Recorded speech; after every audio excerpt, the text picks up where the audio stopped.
സ്വാമിയേ ശരണമയ്യപ്പ. അങ്ങനെ ഞാൻ ഇന്ന് ശബരിമലയ്ക്ക് പോകാൻ വേണ്ടിയിട്ട് മാല ഇടാനായിട്ട് തുടങ്ങുകയാണ്. എൻ്റെ അമ്പലത്തിൽ തന്നെ മാല പൂജിച്ചു. എൻ്റെ മാലയുണ്ട്. ഞങ്ങള് ബാക്കി 3 പേരുടെ മാലയും ഞാൻ അമ്പലത്തിൽ നിന്ന് തന്നെ പൂജിച്ചു. പക്ഷെ അവര് വന്നിട്ടില്ല. അമ്മയും അച്ഛനും പിന്നെ എൻ്റെ ഒരു ഏറ്റവും അടുത്തൊരു സുഹൃത്തും കൂടാണ് ഞങ്ങൾ 4 പേരും കൂടെ ശബരിമലയ്ക്ക് പോകുന്നത്. അപ്പൊ ഞാനിവിടെ ക്ഷേത്രത്തിൽ നിന്ന് തന്നെ അങ്ങ് മാലയിടും. അദ്ദേഹത്തിന് അവിടുന്ന് വന്നതിന് ശേഷം ഇവിടെ വന്നതിന് ശേഷമേ അദ്ദേഹം മാല ഇടുന്നുള്ളൂ എന്ന് പറഞ്ഞു. അച്ഛനും അമ്മയ്ക്കും ഞാൻ ഇപ്പൊ വീട്ടിൽ ചെന്നിട്ട് മാലയിടാം. അപ്പൊ ഞാൻ അങ്ങനെ മാല ഇടുകയാണ്. ആ മാല ഇടുന്നത് എൻ്റെ അമ്പലത്തിന്റെ ഫ്രണ്ടിൽ തന്നെ ഞാൻ പൂജിച്ചു കൊണ്ടുവന്ന് മാലയൊക്കെ വെച്ചിട്ട് തൊഴുത് പ്രാർത്ഥിച്ച് ഐശ്വര്യമായിട്ട് ഞാൻ മാലയിടാൻ പോവാണ്. വ്രതശുദ്ധിയോടുകൂടിയാണ് ഞാൻ ഇത്രയും ദിവസം ഇരിക്കുന്നത്. അപ്പൊ അതുകൊണ്ട് ഇനിയിപ്പം മാല ഇട്ടാൽ മതി. അങ്ങനെ അമ്പലത്തിന്റെ ഫ്രണ്ടിൽ വന്ന് മാല ഇടുകയാണ്. സ്വാമിയേ ശരണമയ്യപ്പ. ഹരിഹരസുതൻ ആനന്ദചിത്തനയ്യനയ്യപ്പ. സ്വാമിയേ ശരണമയ്യപ്പ. ഇന്ന് പ്രത്യേകിച്ചും ആയില്യമായതുകൊണ്ട് പിന്നെ കുറച്ചുകൂടെ കഴിഞ്ഞു കഴിഞ്ഞാൽ തിരക്ക് കൂടിപ്പോവും. സ്വാമിയേ ശരണമയ്യപ്പ. ഹരിഹരസുതൻ ആനന്ദചിത്തൻ അയ്യനയ്യപ്പ. സ്വാമിയേ ശരണമയ്യപ്പ. മാളികപ്പുറത്തമ്മ ലോകമാതാവ് ദേവിയമ്മേ ശരണമയ്യപ്പ. ശരണമയ്യപ്പ. ശരണമയ്യപ്പ. ഇത് എൻ്റെ ക്ഷേത്രത്തിലെ ഉപദേവ നടയാ കേട്ടോ.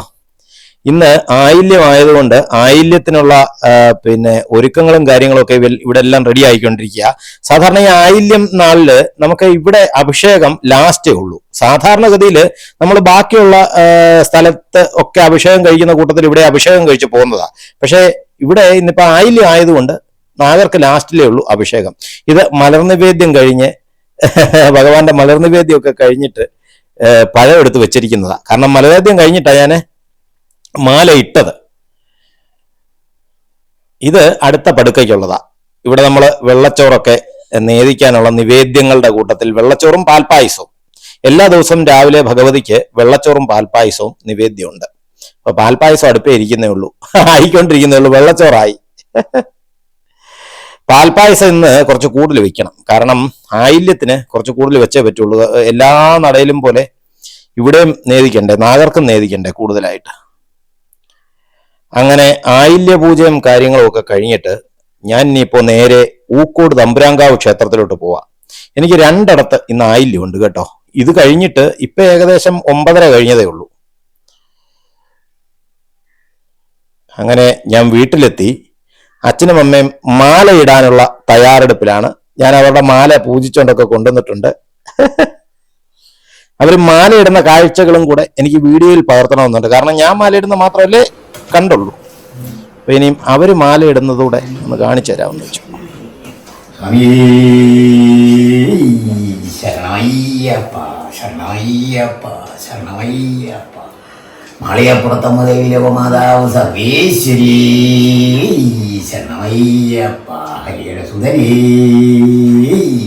ശരണമയ്യപ്പ. അമ്മയും അച്ഛനും അങ്ങനെ മാലയൊക്കെ ഇട്ട് കഴിഞ്ഞു. അപ്പോൾ അത് കഴിഞ്ഞപ്പോഴാ അമ്മയുടെ അനിയത്തി, അതായത് പിന്നെ വെൺമണിയിലുള്ള ലീലക്കൊച്ചമ്മയും തുളസിയപ്പനും കൂടെ ഇങ്ങോട്ട് വരുന്നുണ്ടെന്ന് പറഞ്ഞു. ഞാനും പിന്നെ അവളും കൂടെ ഇന്നലെ പോയിട്ട് പിന്നെ ചാലയിൽ ചെന്ന് ഈ പിന്നെ കെട്ടുമുറുക്കാനുള്ള സാധനങ്ങളൊക്കെ ഞങ്ങൾ വാങ്ങിച്ചുകൊണ്ട് വരുന്നതായിരുന്നു. ഇരുമുടി കെട്ടും അതേപോലെ പിന്നെ കെട്ടിനകത്ത് നിറയ്ക്കാനുള്ള സാധനങ്ങൾ, ഇരുമുടി കെട്ടും വാങ്ങിച്ചു. കെട്ടിനകത്ത് നിറയ്ക്കാനുള്ള സാധനങ്ങൾ, സഞ്ചി, പിന്നെ എനിക്ക് തോന്നുന്നു കറുപ്പ് കച്ചയാണ് കിട്ടാനുള്ളത്. അപ്പൊ കറുപ്പ് കച്ചയും നമ്മളൊരു കട പറഞ്ഞു വെച്ചിട്ടുണ്ട്. അവർ നാളെ തരാമെന്നാണ് പറഞ്ഞത്. അപ്പൊ ഞങ്ങൾ ഇന്നലെ രാത്രി പോയപ്പം മറ്റന്നാൾ, അതായത് നാളെ, ഇന്ന് കഴിഞ്ഞ് നാളെ തരാമെന്നാണ് അവർ പറഞ്ഞിരിക്കുന്നത്. അപ്പൊ നാളെ പോയി അതും വാങ്ങിച്ചുകൊണ്ട് വരണം. എന്നിട്ട് വെള്ളിയാഴ്ച രാത്രിയിലാണ് നമ്മൾ ഇവിടുന്ന് അങ്ങോട്ട് പോകുന്നത്. അപ്പോൾ ഞാൻ ഇന്നലെ വാങ്ങിച്ചുകൊണ്ട് വന്ന ഇരുമുടിക്കെട്ടിന്റെ സാധനങ്ങളൊക്കെ ഞാൻ ഒന്ന് കാണിച്ചു തരാം. അത് ലീലക്കൊച്ചമ്മയും തുളസിയപ്പനും ഒക്കെ വന്നിട്ട് പോയതിന് ശേഷം ഞാൻ അതോടെ കാണിച്ചു തരാം. അവർക്ക് വേണ്ടിയിട്ട് പിന്നെ ചോറും ഒക്കെ അമ്മ 2ാമത് പ്രിപ്പയർ ചെയ്തു. കാരണം ആദ്യം അവരിങ്ങോട്ട് വരുന്നുണ്ടെന്നുള്ള ഒരു കൺഫർമേഷൻ ഇല്ലായിരുന്നു. വേറെന്തോ ആവശ്യത്തിന് വേണ്ടി വന്നാണ്. പിന്നീട് വിളിച്ച് പറഞ്ഞു ഇങ്ങോട്ട് വരുന്നുണ്ടെന്ന്. അപ്പം പ്രത്യേകം അവരോട് പറഞ്ഞു ഇവിടെ വന്നാൽ ചോറുണ്ടിട്ടേ പോകാമെന്ന്. പിന്നീട് അമ്മ അതൊക്കെ പ്രിപ്പയർ ചെയ്തെല്ലാം റെഡിയാക്കി എല്ലാം വെച്ചിട്ടുണ്ട്. അപ്പൊ അവർ വന്ന് ചോറൂണൊക്കെ കഴിഞ്ഞ് ഞാൻ അവരെ കൂടെ കാണിച്ചു തരാം. അവർ പോയതിന് ശേഷം ഞാൻ ഈ ഇരുമുടിക്കെട്ടും സാധനങ്ങളും പിന്നെ ഇന്നലെ വാങ്ങിച്ച ഐറ്റംസ് എല്ലാം ഞാൻ കാണിച്ചു തരാം കേട്ടോ. അങ്ങനെ തുളസിയപ്പനും ലീലക്കൊച്ചമ്മയും അമ്മയുടെ നേരെ അനിയത്തിയാ കേട്ടോ ലീലക്കൊച്ചമ്മ, അവര് എത്തിയിട്ടുണ്ട്. ഇതാണ് തുളസിയപ്പൻ. അപ്പൊ അപ്പൻ എന്നോട് ചോദിക്കുക, ഇതുവല്ല ഫേസ്ബുക്കിലൊക്കെ ഇടാനാവോടാ എന്ന് ചോദിക്കുക. ഇത് നമുക്ക് അകത്തോട്ട് കയറാം. തുളസിയപ്പന്, ലീലക്കൊച്ചമ്മ, പിന്നെ അവരെ കൊണ്ടുവന്ന ടാക്സിയുടെ ഡ്രൈവർ. ആ ഇരിക്കുന്നത് ശ്രീകുമാരനപ്പന, എൻ്റെ ഒരു അപ്പനായിട്ട് വരും. ഇതാണ് ലീലക്കൊച്ചമ്മ. അവര് എല്ലാവരും കൂടെ കിടന്ന് കഥ പറച്ചിലും കാര്യങ്ങളും ഒക്കെയാ. അവരെല്ലാം ചോറുണ്ടു, അച്ഛനും അമ്മയും മാത്രമേ ഉള്ളൂ ഇനി ഉണ്ണാൻ. സത്യത്തില് ഇതാണ് ശ്രീകുമാരനപ്പൻ കേട്ടോ. ഞാന് വന്നുടനെ ചോറുണ്ടു, കാരണം നല്ല വിശന്ന് ഒരു വഴിയായിട്ടാണ് വന്നത്. അപ്പൊ ഇനിയിപ്പം എവരുടെ പിന്നെ മാത്രമേ ഉള്ളൂ ചോറുണ്ണാൻ, അച്ഛനും അമ്മയും പിന്നിരിക്കാമെന്ന് വെച്ചു.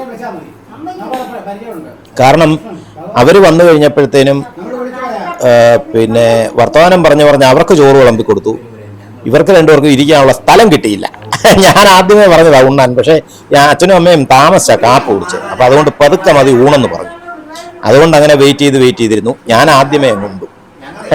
ഇനിയിപ്പോ ഇവര് ശരിക്കും പറഞ്ഞാല് ഇവിടെ വേറെന്തോ ആവശ്യത്തിന് തിരുവനന്തപുരത്ത് വന്നതാണ്, അവരുടേതായ പേഴ്സണൽ കാര്യങ്ങൾക്ക് വേണ്ടിയിട്ട്. അപ്പൊ ആ കൂട്ടത്തില് അമ്മയും കൂടെ കാണാൻ വേണ്ടിയിട്ട് കയറി. വേറൊരു രസകരമായ സംഗതി എന്ന് വെച്ച് കഴിഞ്ഞാൽ അവര് വഴിതെറ്റിപ്പോയി. ഞാന് അവസാനം പിന്നെ വെള്ളായണി ചെന്നവരെ വിളിച്ചോണ്ട് വരികയായിരുന്നു ചെയ്തത്. കാരണം സ്റ്റുഡിയോ റോഡ് കയറാൻ അവരങ്ങ് വിട്ടുപോയി. നേരെ അവര് അരിക്കടമുക്ക് വരെ പോയി. പിന്നെ അവസാനം ഞാൻ ചെന്ന്, കാരണം നമ്മുടെ വഴി ഇപ്പൊ അത്രയ്ക്ക് നല്ല കണ്ടീഷനിൽ കിടക്കുന്ന വഴിയാണല്ലോ. അങ്ങനെ ശബരിമലയ്ക്ക് പോകാനുള്ള ഏകദേശം എല്ലാ തയ്യാറെടുപ്പുകളും നമ്മൾ ആക്കി വെച്ചിട്ടുണ്ട്. അച്ഛനും അമ്മയും മാലയിട്ടു, ഞാൻ രാവിലെ തന്നെ മാലയിട്ടു. ശബരിമലയ്ക്ക് പോകാൻ വേണ്ടിയിട്ടുള്ള കെട്ടിന്റെ സാധനങ്ങൾ നമ്മൾ വാങ്ങിച്ചു വെച്ചിട്ടുണ്ട്. ഞാൻ കാണിച്ചു തരാം. കണ്ടില്ലേ, 4 പേർക്കും പോകാനുള്ള സാധനങ്ങളെല്ലാം നമ്മൾ സെറ്റ് ചെയ്തിട്ടുണ്ട്. ഇനിയിപ്പം പ്രധാനമായിട്ടും വാങ്ങിക്കാനുള്ളതെന്ന് പറഞ്ഞാല് നെയ്ത്തേങ്ങ. അത് വാങ്ങിക്കാനുള്ളതല്ല, നമുക്ക് ഇവിടെ തന്നെ തേങ്ങ പൊതിച്ച് സെറ്റ് ചെയ്ത് പിന്നെ എന്താ അത് ചിരണ്ടിയൊക്കെ റെഡിയാക്കി എടുക്കണം. പിന്നെ കോർക്കും കാര്യങ്ങളൊക്കെ വാങ്ങിച്ചിട്ടുണ്ട്, മെഴുക് വാങ്ങിച്ചിട്ടുണ്ട്.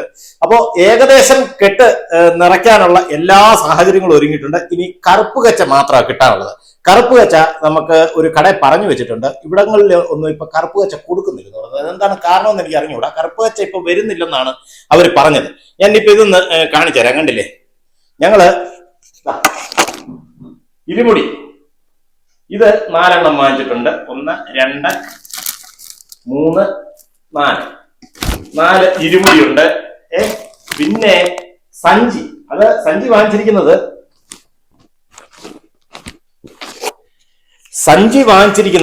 4 കളറാണ്. 1, 2, 3, 4 ഇരുമുടി.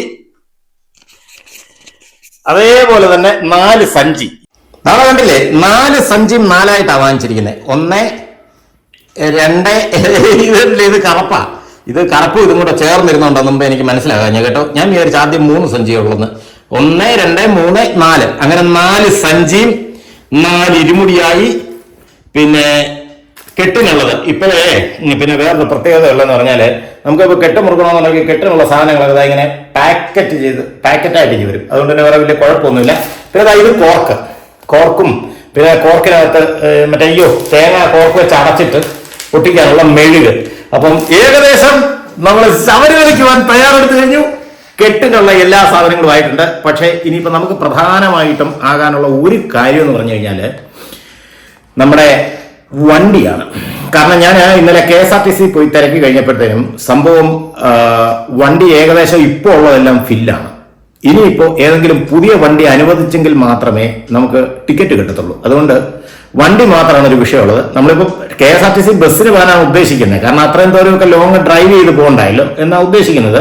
ഇനി വണ്ടി കിട്ടിയില്ലെങ്കിൽ നമ്മുടെ അടുത്ത പ്ലാൻ എന്ന് പറഞ്ഞാൽ നേരെ കാർ എടുത്തോട്ട് പോവുക, വേറെ നിവൃത്തിയൊന്നുമില്ല.